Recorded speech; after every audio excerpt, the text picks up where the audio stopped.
Good morning, and let me say something that might genuinely surprise you.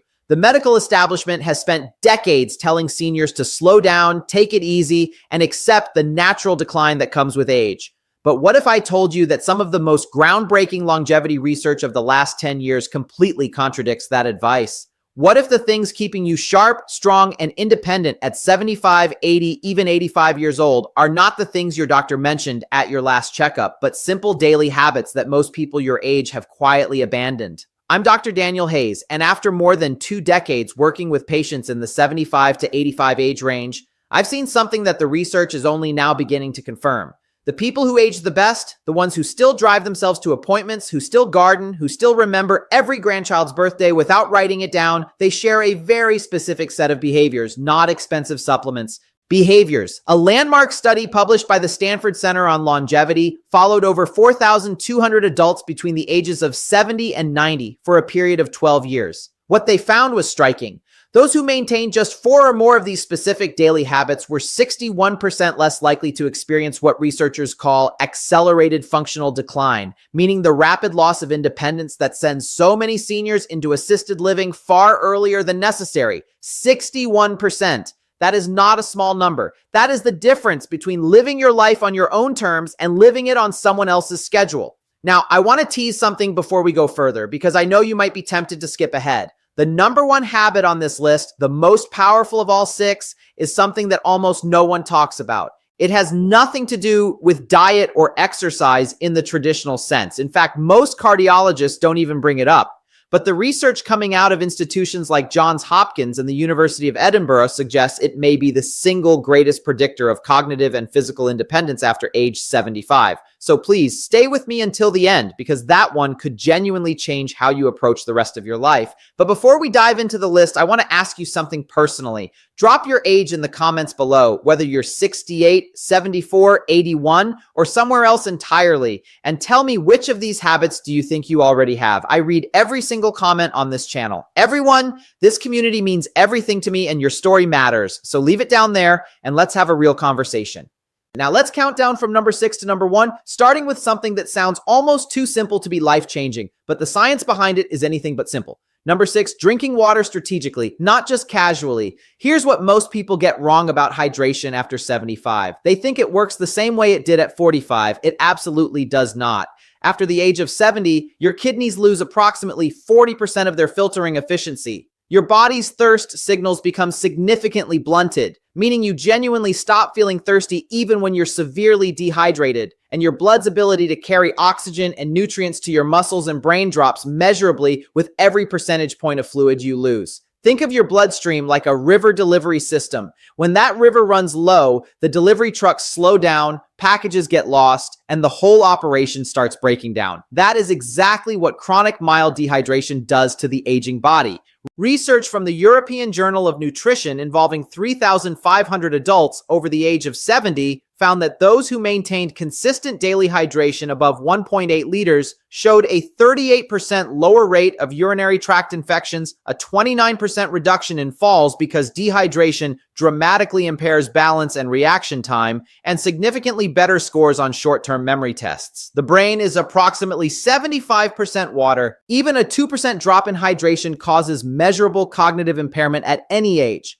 But after 75, that effect is amplified because your brain's compensatory mechanisms are already working harder just to maintain baseline function. Here is the key that makes this a habit for truly exceptional seniors. They don't just drink water when they remember. They drink 12 to 16 ounces first thing in the morning, before coffee, before breakfast, before anything else. This is because the body loses fluid overnight through breathing and minor perspiration. And after 75, your overnight fluid deficit is typically 30% higher than it was in midlife. Then they drink a small glass with every meal and one mid-afternoon. The synergy tip here is critical. Pair your morning water with a small amount of sodium, not table salt, but a pinch of high-quality sea salt or an electrolyte tablet.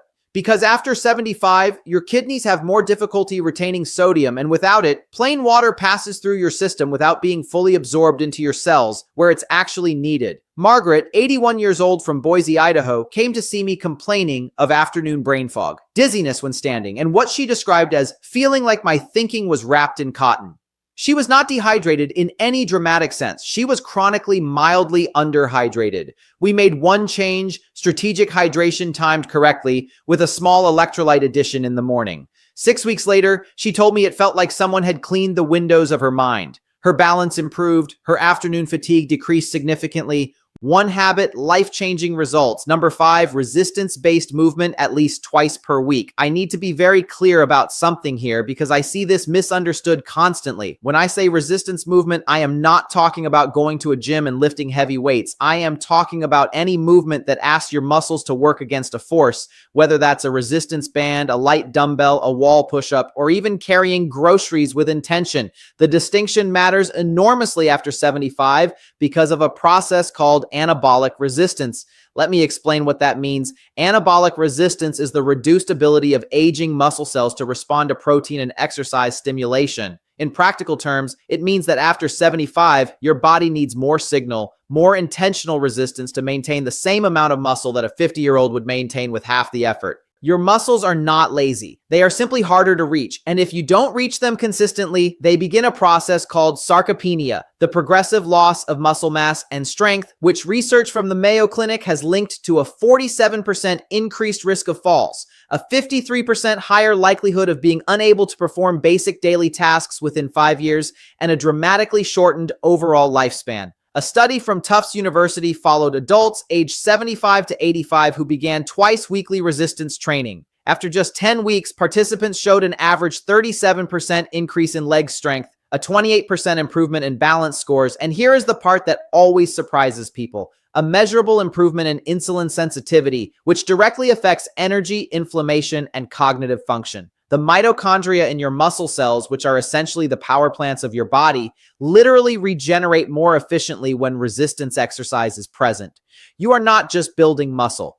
You are rebuilding the energy infrastructure of your entire body. The practical prescription is simple: 2 to 3 sessions per week, 20 to 30 minutes each, focusing on the large muscle groups, legs, hips, back. Resistance bands are ideal for seniors because they provide progressive resistance without joint impact. The synergy tip: perform your resistance session within 30 minutes of consuming 25 to 30 grams of protein, because after 75, the anabolic window, the period during which your muscles can most efficiently absorb protein for repair, is shorter and less forgiving than in younger adults. Timing is not optional at your age. It is essential. Number 4, maintaining a consistent, purposeful sleep schedule. Before I continue, if this video is giving you value, if you're learning something you wish someone had told you years ago, please take 1 second right now and click that subscribe button. And if you know someone between 70 and 90 who deserves to hear this information, share this video with them today. I say this because this channel exists for one reason: to give seniors the science-backed truth that far too many medical appointments never have time to cover. Now back to sleep, because this one is far more complex than simply going to bed early. After the age of 75, your circadian rhythm, your body's internal 24-hour clock, begins to shift and critically weaken. Your brain produces roughly 70% less melatonin than it did at age 30. Your slow-wave sleep, which is the deepest and most physically restorative phase, decreases by up to 80% from what it was in your 30s. This is the phase during which human growth hormone is released, the hormone responsible for cellular repair, immune function, and muscle maintenance. And here's what most people don't realize: poor sleep after 75 is not just about feeling tired. A study from the University of California, Berkeley found that adults over 70 with disrupted sleep patterns showed a 68% higher accumulation of amyloid plaques in the brain, the same plaques associated with Alzheimer's disease. The seniors who do this exceptionally well do not just sleep more. They sleep consistently. They go to bed within the same 30-minute window every night. They wake at the same time every morning, including weekends. They keep their bedroom cool between 65 and 68 degrees Fahrenheit because body temperature regulation during sleep becomes less efficient after 75. And a cooler environment supports deep sleep your brain desperately needs. They avoid screens for 60 minutes before bed, not because of blue light alone, but because mental stimulation keeps the prefrontal cortex active in ways that delay sleep onset by an average of 47 minutes in adults over 70, according to research from Harvard Medical School. The synergy tip: Pair your consistent sleep schedule with 10 minutes of slow diaphragmatic breathing before bed. This activates the parasympathetic nervous system, your body's rest and repair mode, and research shows it reduces nighttime cortisol levels by up to 22%, making it significantly easier to reach and sustain slow-wave sleep in aging adults. Number 3, eating protein in a deliberate, distributed pattern. This is where I see the most dangerous misconception among seniors, and it genuinely concerns me as a physician. The idea that you need less protein as you age is not just wrong. It may be one of the most harmful pieces of nutritional folklore ever passed down. The truth is the exact opposite. After 75, due to the anabolic resistance I mentioned earlier, your body actually requires 50 to 75% more dietary protein per pound of body weight than a healthy 30-year-old to achieve the same muscle maintenance effect. Yet most seniors I see are eating half the protein they need, often because appetite decreases with age, and high-carbohydrate foods feel easier to prepare and consume. Research published in the American Journal of Clinical Nutrition involving over 2,700 adults aged 70 to 85 found that those who consumed at least 1.2 grams of protein per kilogram of body weight daily, distributed across 3 or more meals, maintained significantly more muscle mass, had 41% lower rates of hospitalization due to fall-related injuries, and showed markedly better immune response to common infections like influenza and pneumonia. Think of protein like the bricks your body uses to rebuild itself overnight. Every night while you sleep, your body tears down old, damaged tissue and replaces it with new. Without enough bricks, without enough protein, the reconstruction is incomplete. Over months and years, the structural deficit becomes catastrophic. The practical approach is this: aim for 25 to 35 grams of protein at each of your 3 main meals. This is approximately 4 to 5 ounces of chicken, fish, eggs, Greek yogurt, or legumes per meal. The reason distribution matters so much after 75 is that aging muscles can only utilize approximately 35 to 40 grams of protein per sitting for synthesis. Beyond that, the excess is oxidized for energy rather than used for repair. Spreading it out makes every gram count. James, 78 years old from Scottsdale, Arizona, came to me after his daughter noticed he'd lost nearly 18 pounds of what his previous doctor had called normal age-related weight loss. It was not normal. He was losing muscle, not fat, and his grip strength, a powerful predictor of longevity in older adults, had dropped to the bottom 15th percentile for his age group. We restructured his meals around deliberate protein intake. 12 weeks later, he had regained 11 pounds of lean mass. His grip strength was back in the 60th percentile, and he told me with unmistakable pride that he had carried all of his own groceries from the car for the first time in 2 years. The synergy tip: pair your protein meals with a small amount of vitamin C, an orange, some bell pepper, a splash of lemon juice, because vitamin C is essential for collagen synthesis, which works in tandem with dietary protein to maintain not just muscle, but the connective tissue, joint cartilage, and skin integrity that collectively determine how well your body holds itself together after 75. Number 2, daily intentional social engagement. I told you earlier in this video that one of the top 2 items would surprise you. This is the one that surprises most people because it sounds too soft, too emotional to be a medical recommendation. But I want to be absolutely clear. The research on social engagement and longevity in adults over 75 is not soft. It is some of the hardest, most replicable science in modern gerontology. A study from Brigham Young University analyzing data from over 300,000 adults across multiple decades found that social isolation carried a mortality risk equivalent to smoking 15 cigarettes per day. Let me say that again. Being chronically socially isolated is as dangerous to your lifespan as smoking 15 cigarettes every single day. For adults over 75, the National Institute on Aging has found that loneliness accelerates cognitive decline by up to 64%, increases the risk of dementia by 41%, and dramatically elevates inflammatory markers in the blood, specifically interleukin-6 and C-reactive protein, that directly damage cardiovascular tissue, immune function, and neural connectivity. Here's the physiological reason this works at such a deep level. Meaningful social interaction, not passive screen time, not watching television in the same room as someone, but actual engaged human connection triggers the release of oxytocin, which suppresses cortisol, reduces inflammation, and activates the prefrontal cortex in ways that keep neural pathways dense and active. Think of your social brain like a muscle. The neurons that fire during genuine conversation, shared laughter, debate, and emotional connection are the same neurons that maintain your memory, your decision-making, and your sense of self. When those neurons go quiet for weeks at a time, they begin to prune. And after 75, neuroplasticity, your brain's ability to form new connections has already decreased significantly, making unused pathways far harder to restore. The prescription here is not complicated, but it must be intentional. Aim for at least one meaningful in-person social interaction every single day. A phone call counts if it's genuinely engaged. A community group, a faith gathering, a walking partner, a regular lunch with a neighbor. What does not count in terms of the neurological benefit is passive social presence. You must be actively thinking, responding, laughing, disagreeing, sharing. That engagement is the stimulus that keeps your brain structurally intact. Dorothy, 83 years old from Charleston, South Carolina, lost her husband of 54 years and withdrew almost completely from social life. Her daughter brought her to see me 8 months later. Cognitively, she had declined measurably on standard assessments in less than a year. We didn't change her medications. We built her a social schedule, a weekly book club, a daily 20-minute phone call with a rotating list of friends and family, and a twice-weekly volunteer shift at her local library. 8 months after that, her cognitive scores had returned to near baseline. Her inflammation markers had dropped. Her daughter told me she seemed like herself again. Social engagement is not a luxury at 75 and beyond. It is a biological necessity. The synergy tip: pair your social engagement with physical movement whenever possible. A walk with a friend, a gentle exercise class with others, gardening with a neighbor. Research from the University of British Columbia shows that combining social interaction with even light physical activity produces a synergistic effect on BDNF, brain-derived neurotrophic factor, that is significantly greater than either behavior alone. BDNF is essentially fertilizer for your brain cells. You want as much of it as possible. And now, number 1, the habit that fewer than 12% of adults over 75 maintain consistently, and which Johns Hopkins researchers have called the most underutilized longevity intervention available to aging adults without a prescription.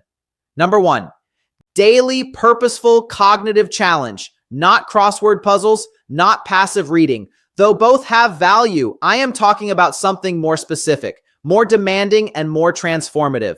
The daily practice of learning something genuinely new, a skill, a language, a musical instrument, a new form of creative expression that forces your brain into a state of productive discomfort. Here is why this is number 1. After the age of 75, your brain begins to preferentially rely on established neural pathways. It becomes extraordinarily efficient at doing familiar things and extraordinarily reluctant to build new ones. This is not a character flaw. It is a survival mechanism, an aging brain conserving metabolic energy by favoring the familiar. But here is the problem. This preference for the familiar is also the mechanism by which cognitive reserve is depleted. Cognitive reserve is the brain's resilience buffer, its ability to compensate for age-related structural changes and still function at a high level.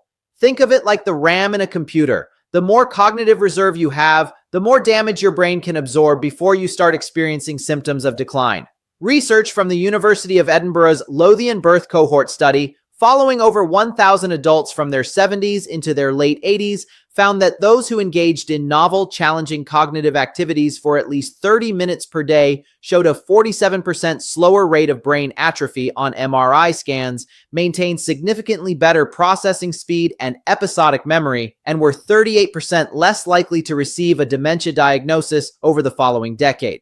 A separate study from the Rush Memory and Aging Project found that seniors who described their daily lives as intellectually engaging showed brain function equivalent to adults 10 years younger on standardized neurological assessments.